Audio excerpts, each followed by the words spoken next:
Bem-vindo ao canal Emissários Unidos da Luz. Se você gosta dessa história de experiência de quase morte, considere dar um like e se inscrever no canal. Agora vamos começar com a história. Meu marido ficou em casa para cuidar dos filhos quando perdeu o emprego. No início as coisas estavam bem, mas estar desempregado o deixou deprimido e ele começou a beber com mais frequência e em quantidades cada vez maiores. Não percebi o quanto ele estava embriagado naquela noite por causa do acidente de carro que matou meus filhos. Sem entrar em detalhes, meus filhos e meu marido morreram naquela colisão, e foi quando perdi a consciência que deixei meu corpo. Lembro-me, quase imediatamente após a colisão, de avaliar desapaixonadamente os cadáveres dos meus filhos enquanto pairava sobre o veículo destruído.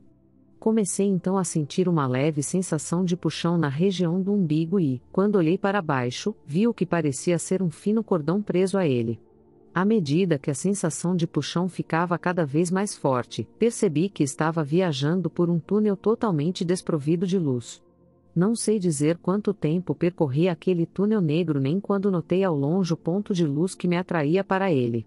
Ao viajar pelo túnel, observei imagens horrendas das horas mais sombrias do homem aparecerem diante de mim e testemunhei imagens de sofrimento, violência e destruição nas mãos de homens atormentados, enfeitiçados e possuídos pelo mal. Depois do que poderiam ter sido dias, semanas ou até meses, cheguei àquela luz distante e, ao passar para a luz, experimentei o maior amor e alegria que já senti ou senti desde então. No abraço amoroso da luz, senti-me como uma criança embalada nos braços do Pai. Olhei em volta e notei um homem de pele escura e barba, vestido com uma túnica estilo toga e sandálias, e imediatamente reconheci que era Jesus. Mesmo distante dele, pude sentir o amor irradiando dele e, ao experimentar a manifestação desse imenso amor, não pude resistir ao desejo de estar perto dele. Ao me aproximar dele, pude ver que ele estava cercado por uma multidão de pessoas que recebiam a manifestação de seu amor. Queria estar perto de Jesus e receber o seu amor, mas ao mesmo tempo não me sentia digna desse amor.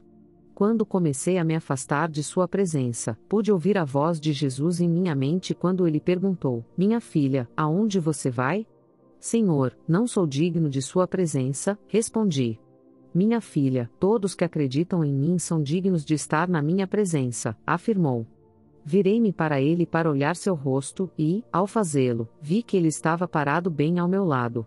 "Ande comigo, minha filha", disse ele, e com isso começamos a andar. Enquanto caminhávamos, Jesus começou a discutir comigo a minha vida e o propósito pelo qual fui levado diante dele naquele momento da minha vida. Enquanto Jesus falava, de repente me ocorreu que eu não estava sonhando e que na verdade havia morrido em consequência da colisão. "Meus filhos. Eles estão mortos", pensei em voz alta enquanto olhava para Jesus. "Por que você os levou embora, Senhor?" perguntei. "Esse foi o fim que eles planejaram antes de nascerem", explicou ele. "O que você quer dizer quando diz que eles planejaram esse fim?" perguntei. "Toda alma se contrai através de meu Pai.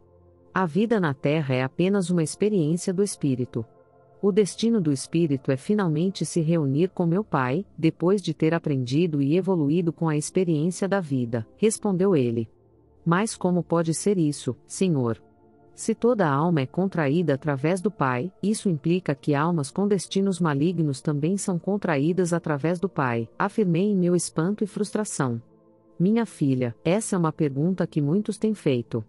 Quando uma alma deseja experimentar a vida, ela se aproxima do meu Pai, que lhe concede o desejo de experimentar a vida", explicou. "Mas por que o Pai permitiria que atos de maldade fossem planejados e perpetrados? Por que o Pai permitiria que a vida dos meus filhos ficasse à mercê de um homem corrompido pelo mal?" perguntei. "A balança da justiça divina equilibra todas as ações. O mal perpetrado contra seus filhos não ficará impune. Depois que a alma desse homem for purificada, ele se reunirá ao meu Pai", explicou Jesus. "Os pecadores mortais não estão condenados a sofrer no lago de fogo por toda a eternidade?" perguntei. O lago de fogo é apenas uma metáfora de como será o sofrimento para aquelas almas que são consideradas más. Será um sofrimento sem fim e será para elas como se estivessem queimando em um lago de fogo. Ele respondeu: "O que eu fiz para o Pai me punir dessa maneira? Perguntei.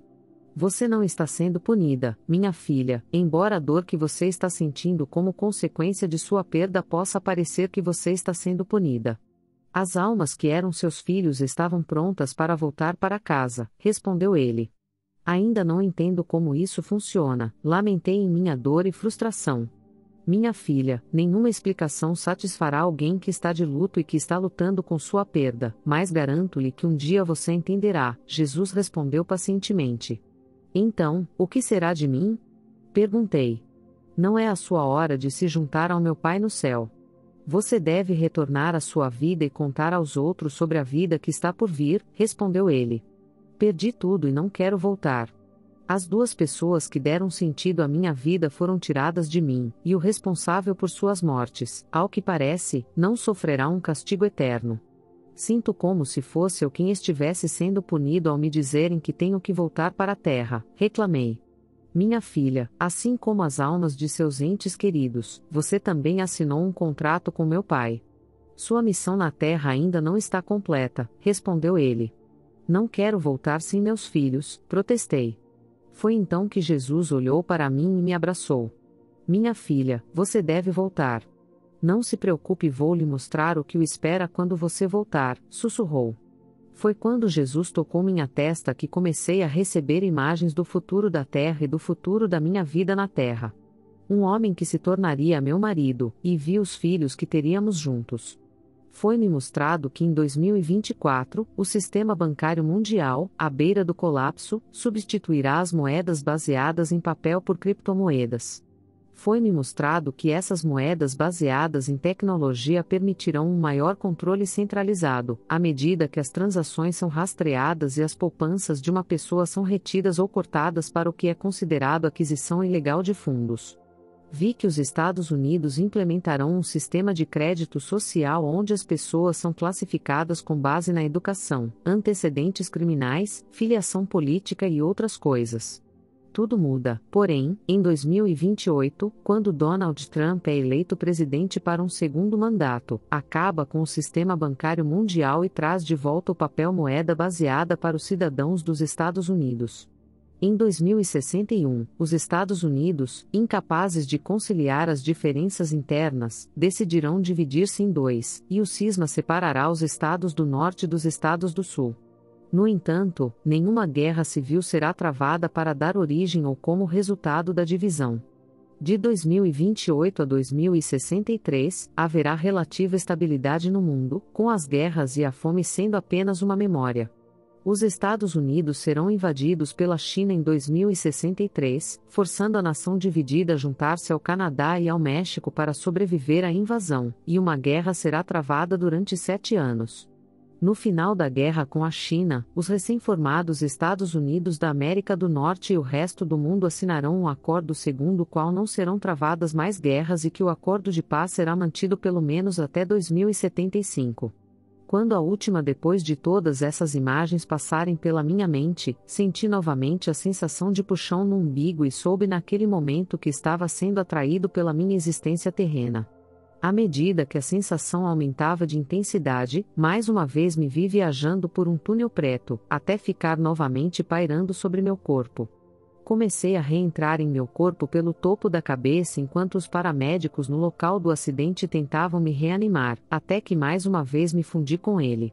Por fim, não fui mostrado além do ano de 2075 na visão profética, pois imagino que seja o ano em que termina meu contrato com o Pai.